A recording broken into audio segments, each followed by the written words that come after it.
Today we're going to talk about Tawnies again. This time we're going to talk a little bit more. If you remember earlier, I said we are going to talk about a sort of wider aspect of the Tawny category. And today we're going to not only talk about Tawnies from Portugal, but we're also going to have a look at this category here, which is I have some really nice Tawnies from South Australia. Now, it might come as a bit of a surprise to you, but Australia has a very long history with fortified wines.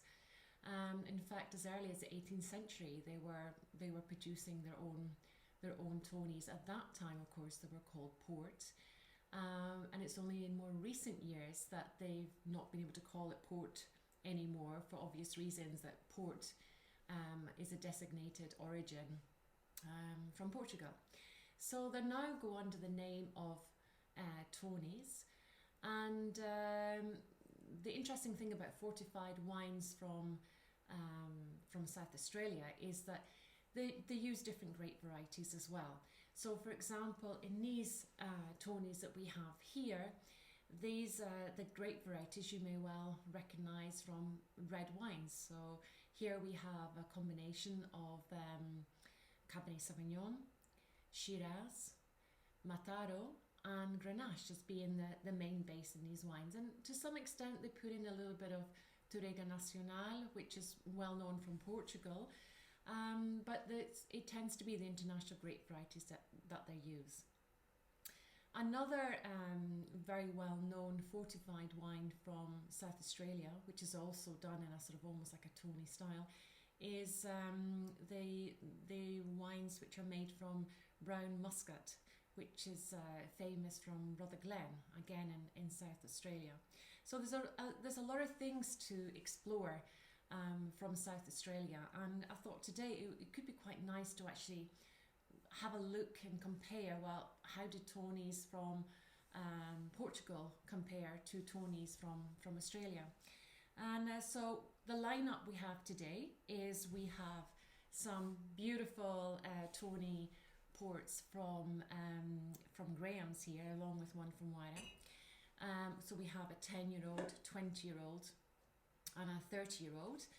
And on this side we have from Penfolds, and this one here is a 10-year-old,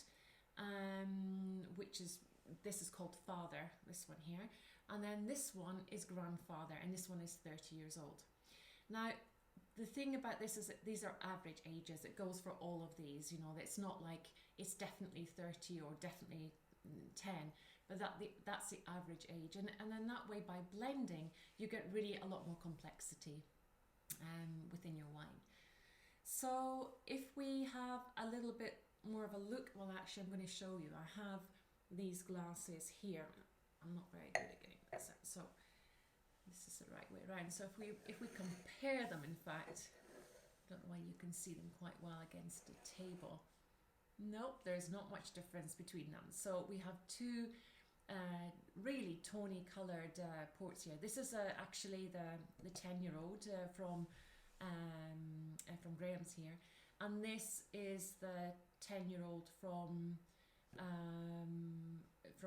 Penfolds. So what I can see a little bit, there's just a tiny touch of red still within this one. That's all. When we talked about the winemaking process of the Tawny ports the previous time, so I'm not going to go too much in detail about that, but it's sufficient to say that here we were talking about the 5 native grape varieties, which are Touriga Nacional, Touriga Franca, Tinta Cao, Tinta Barroca, and what's the one I've forgotten? Tinta Roriz. So here we have the natives, while here we've already mentioned the ones you get in the Australian ones. So here the winemaking process is exactly the same. So that in terms of for making the port, you have the grapes are picked, they're then brought in, there's then a maceration process where you squash in the grapes a little bit so that you break them open, and you're getting all the fantastic flavours underneath the skins, and you're getting some gentle extraction of tannins, because these are very tannic grapes. They've got a lot of colour and a lot of very thick skins. So it's very important, this maceration process, pre-ferment. Then the fermentation goes for a couple of days. Then they add 77% pure alcohol, and that stops the fermentation, which then leaves you with about 20% alcohol and roughly around about 90 to 110 grams per litre of residual sugar. So that's kind of typical for the ports. In addition, when it comes to Tawnies, these then go into barrel, and there's some oxygenation or micro-oxygenation that happens while these are in the barrel, and this is what really develops, this helps develop this really nutty and some citrus, so lemon peel, orange peel, almonds, dried fruits that comes with age. So in that respect, we have the same thing here. Now the alcohol level is more or less the same. This one is actually 18.5 and this one is more or less 20. So, and these are always 20. So there's not that much difference with that. But one of the big differences is actually the level of sugar. Because while here we're looking at a range normally, as I say, 90 to 110, here we have much higher levels. So here we're about almost double that. So this is at 200, well, just below 200, and this one's just above. So it's roughly 200 grams per litre sugar. So what does that actually mean? Because it's all very technical. It means really that these feel much richer. So they're a little bit more viscous on the palate, but in fact they're actually very fresh, but they're also very opulent, you know, a sort of type of style. So if we look to see what happens with aging, because I think then that will help us to understand these ones here. So when we've got a 10-year-old, it's been approximately 10 years in barrel. We mentioned earlier that in fact with Grahams, usually there's a little bit more than the minimum aging requirement, and these wines are then blended together. And so when you get to 10 years old, you're really starting to see some changes. So you've gone from having really sort of fruity, sort of dark fruits and plums type of character, to then you're starting to get more of the nuttiness from the oxygenation that's happened over time, and some spicy notes, etc. When you then get to the 20-year-old, I love 20-year-old because it really starts to show a little bit more of this tertiary notes that we talk about. So that really refers to you're getting more dried apricots, you're getting more layers of complexity. You've still got this lovely sort of zesty orange peel type of character to the wine, but it's really developing such a lovely spice and a long lingering finish that it's really beautiful when you get to 20, the 20-year-old ones. With the 30-year-olds, which will come up here, then you're really, you know, ones that can last until 30 years old and are still developing, you know, they're still, they've had enough power basically to be a 30-year-old. Some of these are really fantastic, and there you're seeing even more of this tertiary development. So it's even more of the spice, you know, touches of spice, nuttiness, still getting a bit of the orange peel, but it's much more of the almond nuttiness, which really starts to take, you know, to really predominate in the wines. With these ones here though, it's a very different expression. So when I tasted these ones, I could really tell here, it's almost like you can tell that there are different grape varieties. You don't have the same type of tannin structure that you see with the Tawnies. However, these, you know, they actually show beautifully well, very, very fresh. This one here is a really good example, and it's got lots of it's quite a bit richer than these ones, but it also has this orange peel and really quite honeyed as well, and some really lovely nuts and spice character, and a pretty good length on it. This is actually a very good value wine. This this one here, Grandfather, this one is really incredible. When I tasted this, all I wanted to do was just enjoy it, and I was trying to think, would you actually pair it with something? And the only thing I could think about, well, maybe a little bit of vanilla ice cream, like really good quality, and maybe just a hint of like toffee crisp or something like that, because this is really, it's almost like drinking a really nice orange marmalade, like the sort of like really good quality, slightly, yeah, I don't mean bitter in a bad way, but that really lovely sort of fresh sort of marmalade that you can get that's really got a little bit of bite on the finish.